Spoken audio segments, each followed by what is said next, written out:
Classes for writers. Classes for writers. Classes for writers.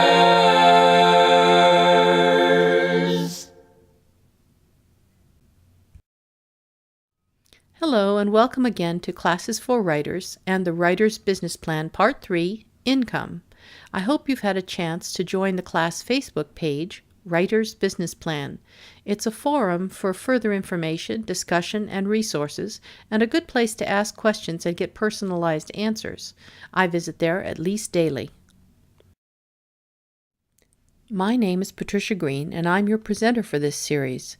If you've watched parts 1 and 2, you'll know my background. But as a reminder, I've been doing this as a small business person, both fiction and nonfiction, for more than 25 years.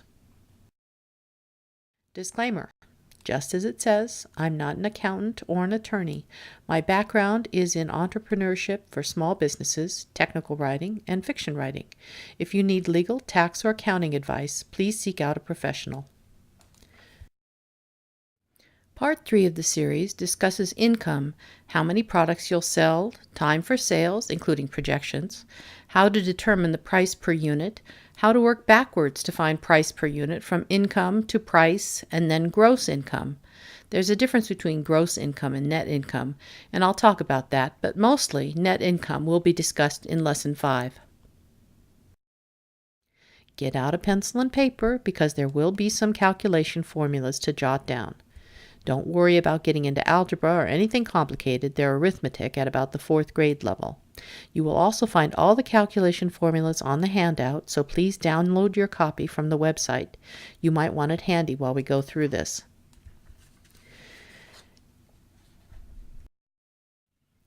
Income is one of the most important aspects of your business. Estimating your income will give you a really good number against which you can measure your affordable expenses and investment. To figure out your income, you need to know 1. How many units you'll be selling, 2. The number of months or years for your projection, and 3. The retail price per unit you intend to sell in relation to the amount of royalty you will make per unit. This is true no matter if you are self-publishing or publishing with a large or small traditional press. Your gross income will take those factors into consideration. At first, you won't be able to know for sure how many books you're going to sell. You can privately ask a few authors you know about how many books they've sold in their first month. They may or may not answer you. It's kind of a personal question. But if they do, then you'll have a baseline to work with. If you're brand new and the author who gives you their number is a long-time author, remember that when you're just starting out, you probably won't become a bestseller. It happens, but I'm trying to be realistic here. Readers have to know you and where to find you, and that takes time. If you're working with a publisher, they'll likely be able to answer your question more reliably. They know you'll make them a profit and how much they project that to be, or they wouldn't have bought your work. When making up your plan, remember to give yourself room to grow in your 5-year projections, and remember that most books have a drop-off of sales after the first month or two. Plan that into your income expectations. How many months or years do you expect to be able to sell your product reliably? Bearing in mind that most books plateau sometime in their first 2 months of sale and then drop off precipitously, you need to make the best estimate of how long your product will be at the plateau. To do this, you have to look on Amazon's book pages and find the rankings. The rankings are located on the product details of the book page down at the bottom of the detailed list. They're the Amazon bestsellers rank. You can use another vendor's ranking system if that's where your books will be largely promoted and you expect the sales to be greatest. If using Amazon, check the Amazon ranks for books with similar themes and genres from authors with about the same number of books as you. To discover how many books an author has written, go to their Amazon author page. You can find this by clicking on their name right under the book title at the top of the Amazon book page.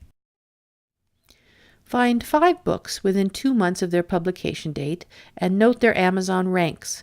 This can be, and in fact should be, from 5 different authors. Average out these ranks by taking their ranks, adding them up, and dividing that number by 5. Find 5 books which are beyond their 2-month plateau and note their Amazon ranks, then average them out.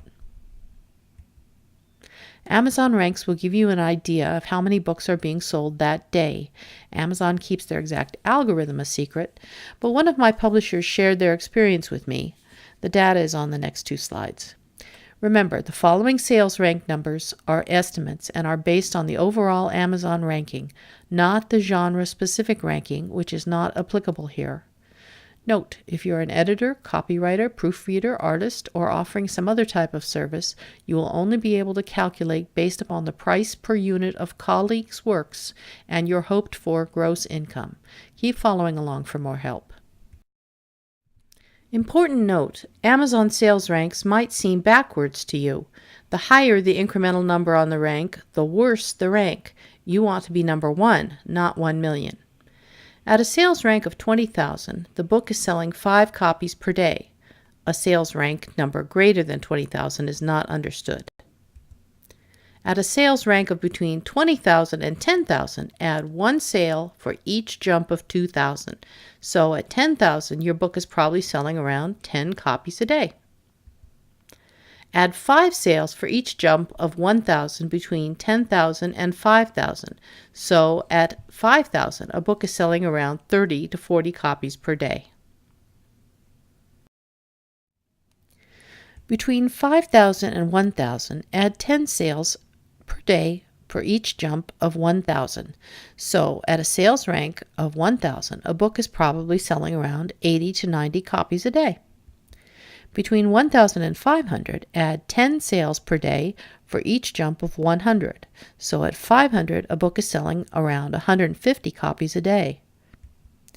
At sales rank numbers of less than 500, the result was unclear, but those are rarefied conditions.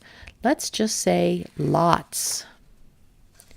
Knowing how many books your colleagues are selling on average over the long term, 1 to 2 months out to 6 months or more, will give you an idea of what you can expect for yourself. Don't forget, you can pause the video if I move on too quickly. Determining your price per unit isn't too hard. Herein lies some help for service providers. When working with a publisher, simply look at the average cost per book offered for sale. Be sure to stay within your genre and distribution network and the approximate number of pages or words per unit. However, the price on Amazon is likely to be different from that on iBooks, so take that under advisement. If you're self-publishing or providing a service, you have to price your products in much the same way, but you need to work backwards from how much you realistically hope to make in any given year to what the required price should be per each item. So, for example, do you want to make $1,000 on a specific book during its first year? If so, take the number of units you plan to sell and determine how much you'd have to charge per each unit in order to make $1,000 gross on your product. I'm throwing out that $1,000. You will likely make more during your first year of planning book sales or service income if you're working at this diligently. However, I know of people who fail dismally at this and make $3 per month. Feel free to ask me how to fail so spectacularly, and I'll tell you the story of one of my colleagues' experiences. Take your realistic gross income for the life of the book, or the term you're calculating, and divide by projected units sold from prior slide. Here's the calculation written out. Remember, all of the calculations for these presentations are listed on the handout. Still with me?